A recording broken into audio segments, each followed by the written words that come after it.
mendalami ajaran Islam, pelbagai aspek yang perlu kita terkait, iaitu termasuklah mengenali dan memahami sifat-sifat Allah. Di sini kami akan menerangkan dua sifat Allah, iaitu kaunuhu sami'an dan kaunuhu basiran. Allah adalah Tuhan yang wajib kita sembah, yang wajib disembah oleh setiap makhluknya. Sifat-sifat Allah ini merupakan satu keistimewaan dan anugerahnya yang sangat indah untuk kita lihat dan untuk kita renung akan keagungannya yang tiada tandingan.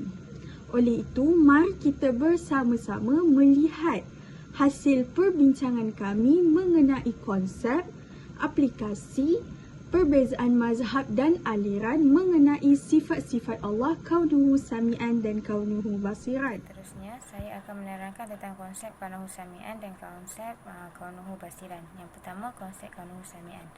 Kaunuhu sami'an adalah sifat wajib bagi Allah Subhanahu wa taala, yang berarti Allah Subhanahu wa taala Maha mendengar. Ini dapat dibuktikan dengan dua dalil, iaitu dalil akli dan dalil nakli. Yang pertama, dalil akli, iaitu Allah mendengar semua rintihan manusia, permintaan atau doa hambanya. Manakala sifat kaunuhu sami'an berdasarkan dalil nakli ialah firman Allah, Wallahu sami'un alim, yang bermaksud Allah Maha mendengar dan Maha mengetahui, dari surah Al-Baqarah ayat 256. Sifat kaunuhu sami'an adalah takluk mendengar Allah Ta'ala terhadap maujudat, yang bermaksud patut dan pasti pada mulanya dan selepas segala-galanya dicipta. Dengan kata lain, alam ini adalah apa yang didengar melalui pendengarannya tanpa bantuan daripada alat atau kuasa. Selain itu, sifat kaunuhu sami'an ini adalah berbeza daripada sifat sama'. Ini kerana sifat sama' boleh dimiliki oleh semua makhluk, tetapi sifat kaunuhu sami'an hanya boleh dimiliki oleh zat Allah Subhanahu wa taala sahaja. Seterusnya, konsep kaunuhu basiran. Kaunuhu basiran ini merujuk kepada keadaan Allah Subhanahu wa taala yang Maha melihat. Ini juga dapat dibuktikan dengan dua dalil, iaitu dalil akli dan dalil nakli. Sifat kaunuhu basiran berdasarkan dalil akli ialah Allah melihat segala pergerakan kita, oleh kerana itu hendaklah kita selalu berbuat baik. Manakala sifat kaunuhu basiran berdasarkan dalil nakli ialah firman Allah, Allahu basirun bima ta'malun, yang bermaksud dan Allah Maha melihat tentang apa yang kamu kerjakan, dari surah Al-Hujurat ayat 18. Kedudukan Allah sebagai saksi ini menunjukkan bahawa zat Allah boleh melihat tanpa menggunakan mata atau alat perantaraan lain. Zat Allah ini mempunyai keupayaan untuk melihat segala-galanya, baik yang nyata maupun yang gaib. Zat Allah juga sentiasa melihat semua makhluknya. Selain itu, sifat kaunuhu basiran ini ialah takluk melihat Allah Ta'ala terhadap maujudat, yang bermaksud patut dan tentu pada azali dan setelah segala-galanya dicipta.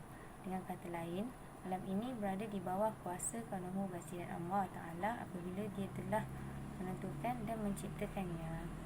Seterusnya, saya ingin menerangkan aplikasi sifat Allah kaunuhu sami'an. Yang pertama, Allah mendengar segala yang terucap di dalam hati maupun dengan cara yang berisik dan setiap apa yang didoakan oleh hambanya, di mana pendengaran Allah berbeza dengan pendengaran dari hambanya kerana pendengaran manusia terbatas. Firman Allah, Innahu was-sami'ul basir, maksudnya sungguh dia Maha mendengar lagi Maha melihat. Yang kedua, Allah mengetahui hamba-Nya yang bersungguh-sungguh bangun di sepertiga malam untuk melakukan sembahyang tahajud sedangkan yang lain sedang tidur. Firman Allah Ta'ala, wa tawakkal 'alal azizur rahim allazi yaraka hina taqumu wa taqallubaka fis sajidin innahu was-sami'ul basir. Maksudnya, dan bertakwalah kepada Allah yang Maha perkasa lagi Maha penyayang, yang melihatmu ketika kamu berdiri untuk solat dan melihat pula perubahan gerak badanmu di antara orang-orang yang sujud. Sebenarnya dia adalah yang Maha mendengar lagi Maha mengetahui. Seorang hamba yang berdoa dengan suara yang tidak dikeraskan, di mana dia perlu mempunyai adab dengan suara yang perlahan dan mempunyai sikap merendah diri. Firman Allah, I'du rabbukum tadarru'an wa khufyatan innahu la yuhibbul mu'tadin. Maksudnya, berdoalah kepada Tuhanmu dengan merendah diri dan dengan suara yang lembut. Sesungguhnya Allah Ta'ala tidak menyukai orang-orang yang melampaui batas. Yang keempat, Allah Ta'ala mengetahui hamba-Nya yang berzikir, di mana diperintahkan berzikir dengan suara yang perlahan tanpa mengeraskan suara kerana Allah Ta'ala mengetahui apa yang seorang hamba zikirkan. Firman Allah, وَذْكُرْ رَبَّكَ فِي نَفْسِكَ تَضَرُّعًا وَخِيفَةً وَدُونَ الْجَهْرِ مِنَ الْقَوْلِ بِالْغُدُوِّ وَالْآصَالِ وَلَا تَكُن مِنَ الْغَافِلِينَ. Maksudnya, dan sebutlah nama Rabbmu dalam hatimu dengan perlahan, dengan merendahkan diri dan rasa takut, dan dengan tidak mengeraskan suara di waktu pagi dan petang, dan janganlah kamu termasuk orang-orang yang Allah Ta'ala juga menyuruh seseorang hamba untuk menjauhi perkara-perkara yang membuatnya murka dengan menjaga lisan, kerana seorang hamba perlu menjaga lisannya dengan tidak mencela dan mengumpat orang lain. Firman Allah, laqad sami'a Allahu qawlan lazina qalu innallaha faqirun wa nahnu aghniya'u sanaktubu ma qalu wa qatluhul anbiya'a bil ghaibil haqqin wa taqulu zuqu azabal hariq.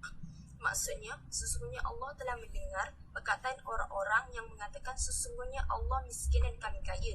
Kami akan mencatat perkataan mereka itu dan perbuatan mereka membunuh nabi-nabi tanpa alasan yang benar. Dan kami akan mengatakan kepada mereka, rasakanlah olehku azabnya. Aplikasi sifat Allah kaumku basiran.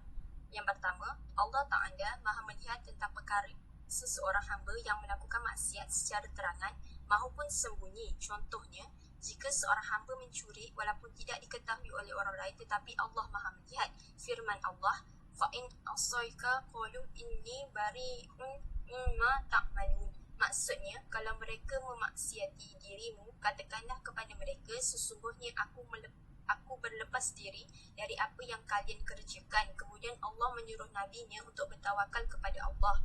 Yang kedua, Allah Ta'ala maha melihat di mana seseorang hamba yang sedang melakukan ibadah, sedangkan manusia lain lalai dalam melakukan kewajipan tersebut. Firman Allah, وَتَقُلُّبَكَ فِي السَّاجِدِينَ. Maksudnya, dan Allah melihat engkau bersama-sama orang yang bersujud dalam keadaan kepala menunduk kepada Allah, dan sesungguhnya Allah melihat apa yang kamu kerjakan. Yang ketiga, Allah maha melihat perbuatan yang kita lakukan untuk menolong saudara sesam yang sedang berperang untuk mempertahankan tanah air mereka. Hadisnya, Anas radhiyallahu anhu qala Rasulullah sallallahu alaihi wasallam, insur akhaka zaliman aw madluman. Qalu ya Rasulullah hadza yansuruhu madluman fa kaifa tansuruhu zaliman? Qala ta'khuzu kaumal yadayhi. Maksudnya, dari Anas bin Malik berkata, Rasulullah SAW bersabda, tolonglah saudaramu yang membuat zalim atau dizalimi. Para sahabat bertanya, ya Rasulullah, kami tidak faham apa yang dimaksudkan menolong orang yang dizalimi.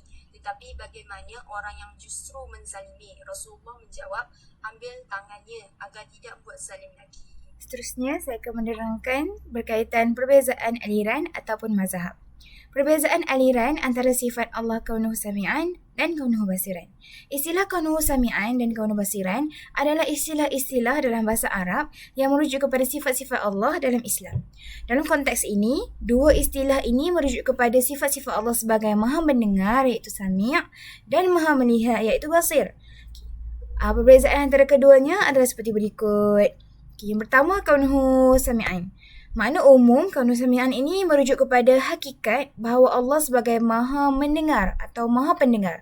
Makna khususnya pula ialah Allah sentiasa mendengar semua perkara, tidak kira kecil atau besar, dan tidak ada yang tersembunyi daripadanya. Ini menunjukkan bahawa kekuasaan kehadirannya yang menyeluruh dan kepekaannya terhadap segala sesuatu. Yang kedua ialah kaunuhu basiran. Makna umum kaunuhu ini merujuk kepada hakikat bahawa Allah sebagai maha melihat atau maha penglihat. Makna khususnya pula ialah Allah memahami dan melihat segala sesuatu, baik yang nampak dan yang tersembunyi. Ini menekankan pengetahuan dan kebijaksanaannya dalam melihat dan memahami setiap aspek dalam kehidupan.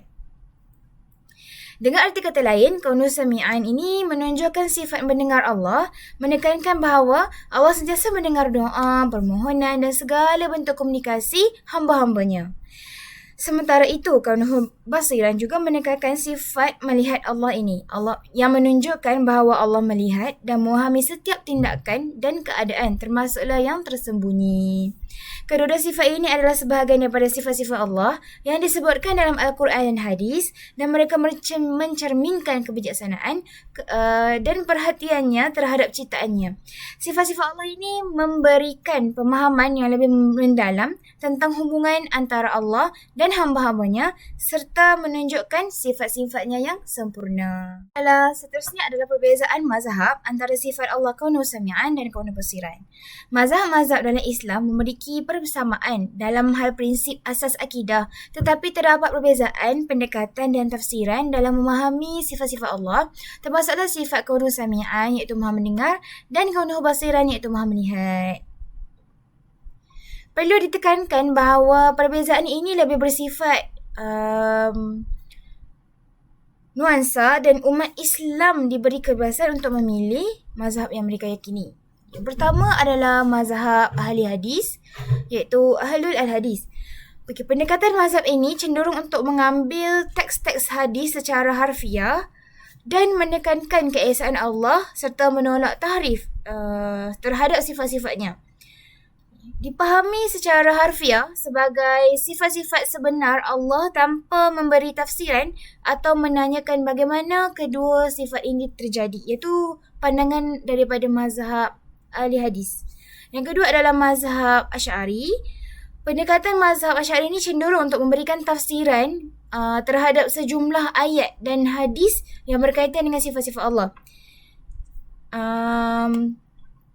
Mazhab ini diterima sebagai sifat-sifat Allah, tetapi dengan tafsiran yang menyatakan bahawa Allah ni Maha mendengar dan Maha melihat. Ianya berlaku tanpa melibatkan anggota atau pergerakan. Tanpa melibatkan sebarang anggota atau pergerakan. Ini pandangan daripada mazhab Asy'ari. Yang ketiga adalah mazhab Maturidi. Pendekatan mazhab ini sama seperti mazhab Asy'ari.